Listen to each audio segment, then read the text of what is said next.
Sure, you can always shop around for flooring, but in the end, it all leads back to the one place you probably should have started, the experts at Carpet One. Save yourself the time and the hassle and let Carpet One help you find the right product at the right price, beautifully installed, guaranteed. Come see the One, Carpet One, on the Business Loop in Columbia.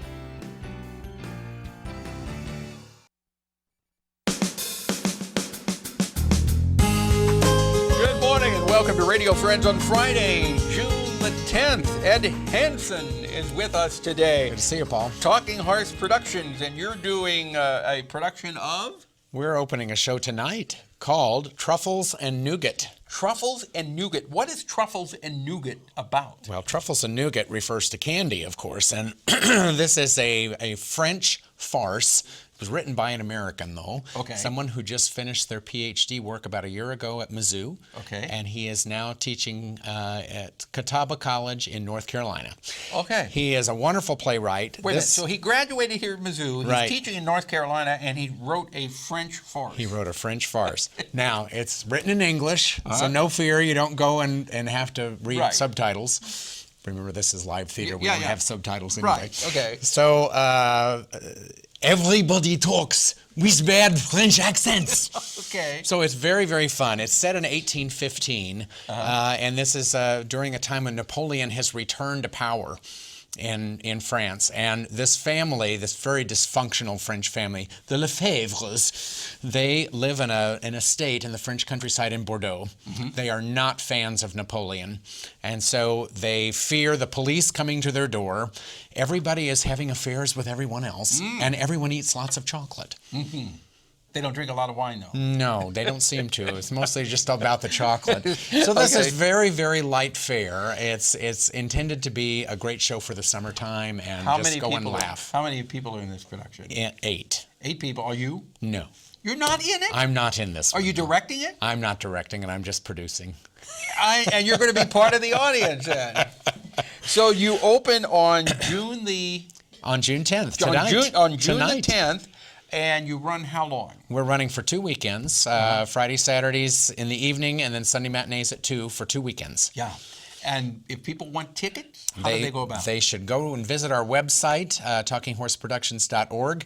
Go to the shows tab where it says 2016 Productions. Scan down to Truffles and Nougat, and there's a purchase ticket button there. Okay, so you can buy your ticket online. You can. All right. And you can also call me if you want to. I like taking phone calls daily, all day long, you know. Okay, so what's your phone number? 573-268-1381. So you can call Ed. You can talk to Ed personally. You can. Since he's not in the production. I am the talking horse, you know.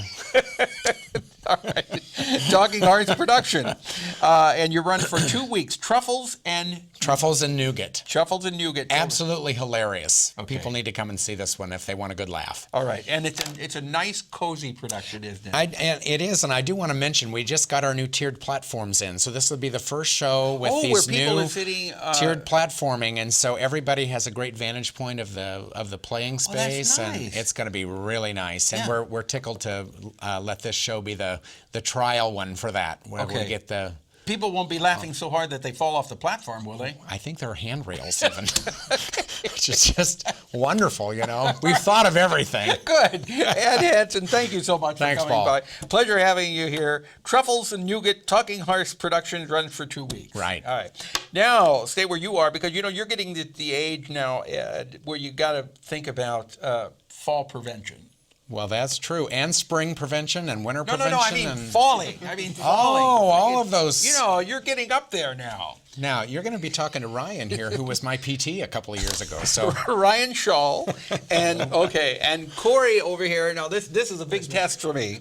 Cory Crecelius. You got it. Perfect. All right, what nationality? German, used to be Krekel, and they anglicized it to Crecelius. Okay, so we have Cory Crecelius. Both of you are physical therapists with university healthcare, and you want to talk about fall prevention. Correct. How do we keep from falling?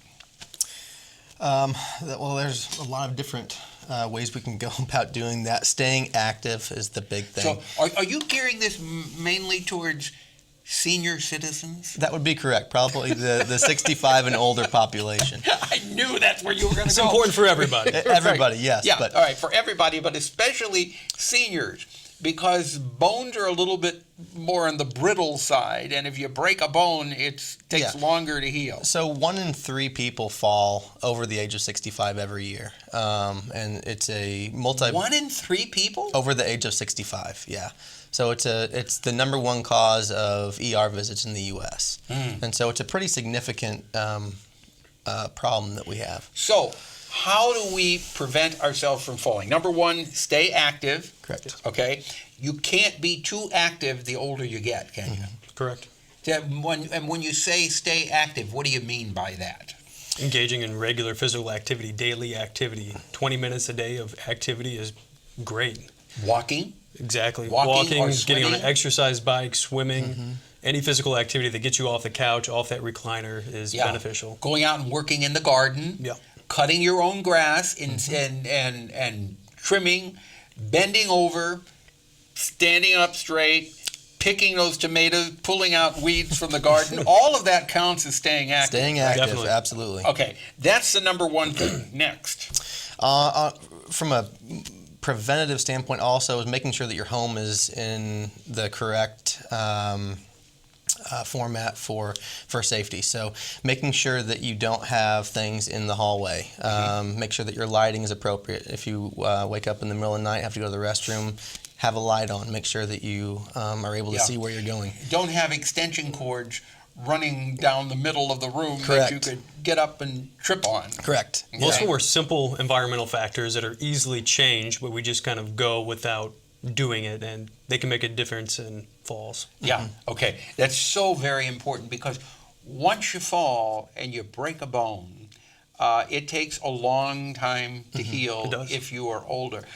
I broke my ankle years ago. I broke my wrist. I fell off a ladder about, I guess it was 17, 18 years ago. Most stupid thing. I got up on the ladder. I was putting up a new storm door. And I thought to myself, I can't fall off that ladder. I had it too close to the edge of the porch.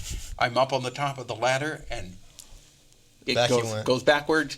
I fell, and the thing is, I fell on my wrist, and I knew as I was falling down that wrist was going to break. And it shattered into about 20 different places. Well, they say that approximately 95% of falls, of hip fractures occur from falls. So it's fairly significant. Yeah, number. so don't get up on a ladder without somebody being there to hold it for you. All right. If you want more information, you can go to the MU website. Yeah. All right. Yeah. MUhealth.org. MUhealth.org. Ryan, Corey, thank you so much for coming by, and keep the extension cords out of the way in the hallway and well lit. Thank Pleasure you. meeting Nice both of meeting you. you as Okay. well. We're out of time for today. Monday, Phoenix Health Programs and dance arts. Our program directed by Travis McMillan, Reynolds Journalism Institute. Audio is Pat Akers from KBIA. Our floor director is Nathan Wright. He doesn't like to be called Nate. It's Nathan. And our assistant producer and guest coordinator, Uncle James Mouser. Bye-bye.